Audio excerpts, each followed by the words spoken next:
Alors aujourd'hui, nous célébrons le 10e anniversaire de l'association Femmes et Vins de Bourgogne. Alors en fait, il y a plus de 10 ans maintenant, j'ai décidé de regrouper un certain nombre de femmes dont j'avais entendu parler et qui étaient à la tête de domaines viticoles familiaux. Et je me suis dit finalement, je ne suis pas toute seule.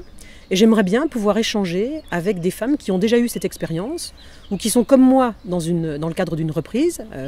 Nous avons pris le domaine avec ma sœur Catherine. Au départ, je me suis dit, tiens, ce serait sympa d'apprendre à se connaître, d'aller chez les unes, chez les autres, de déguster, de pouvoir échanger des informations techniques, des informations commerciales, et puis d'apprendre vraiment à se connaître et de pouvoir partager un certain nombre d'éléments. Donc au départ, on a démarré, on était 6. Et aujourd'hui, nous sommes plus de la trentaine, puisqu'on est aux environs de 38 adhérentes aujourd'hui.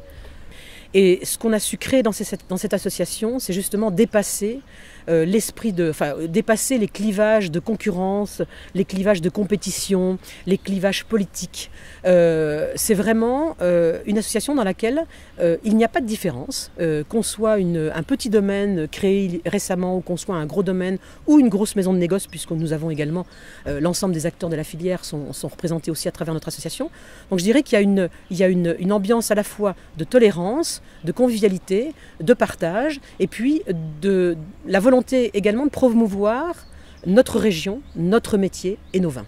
Alors on se regroupe 4 à 5 fois par an, donc après on choisit à chaque fois une viticultrice qui va être différente pour découvrir son domaine. Donc on fait parfois une pré-réunion qui peut être technique, qui peut être sur le sujet. Là actuellement on va faire Vinexpo le 20 juin, donc on prépare Vinexpo, où on prépare les 10 ans comme aujourd'hui, où on va faire des réunions techniques avec des tonneliers, avec le BIVB, sur des sujets divers. Il y en a une qui a demandé récemment sur la transmission de patrimoine, donc c'est très très varié. Chacune en a des profils différents.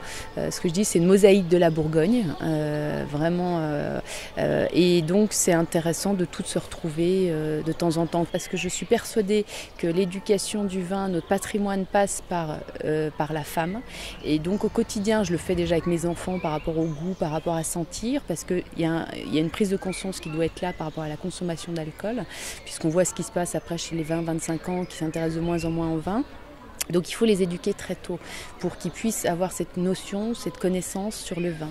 Donc on le fait en faisant des formations dans des écoles de commerce, dans des écoles telles le SCP, la Sorbonne, Centrale. Je le fais en recevant des écoles primaires où il y a mes enfants aussi pendant les vendanges pour les éduquer, pour leur montrer et pour qu'ils sachent que les vignes qu'il y a autour, qu'est-ce qu'on en fait quoi. Donc je trouve que c'est important pour que plus tard ils aient envie de transmettre. Si petits ils ont des souvenirs dans les caves, ils ont bu un verre de jus de raisin, plus tard ils auront envie de revenir, ils auront envie de transmettre ça à nouveau. Donc je trouve que c'est important de le faire.